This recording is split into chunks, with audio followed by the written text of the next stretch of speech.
In today's session, we will learn how an industrial boiler works. We will discuss step by step all sections and the parts of the boiler. As we know, a boiler is used to convert water into steam, which is then used in the industrial processes.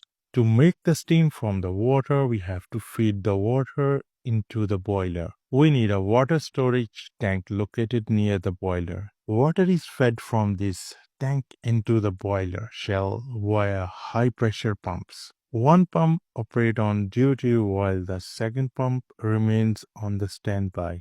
These pumps deliver water into the boiler at high pressure, and a check valve is installed at the delivery point to ensure one-way flow towards the boiler. If the check valve fails, the hot water from the boiler shell can flow back into the water tank. Once the water level reaches the high level, the pump stops filling. A water level probe is installed in the boiler shell, detects low level, high level, very low level, and very high level.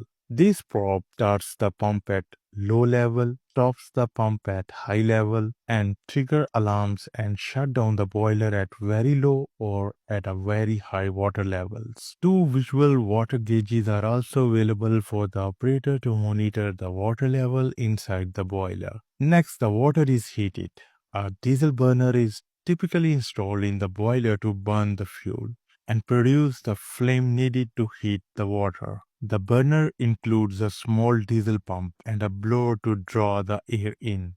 They mix diesel fuel and air, which is then ignited by an electronic spark to start the fire. The diesel burner is connected via pipes to the diesel tank. The fuel is drawn into the burner through a fuel filter to ensure that clean fuel enters the system. Excess fuel returns to the diesel tank via return line. Burner parameters are tuned precisely to produce the correct air-fuel mixture and maintain a steady flame. Now, you might wonder how the water and the burner flame remain separate. To understand this, consider the furnace structure is built within the boiler shell. As you can see that the burner is connected here. Let's remove the burner and have a look inside the boiler shell. As you can see that this big tunnel is called as furnace. There,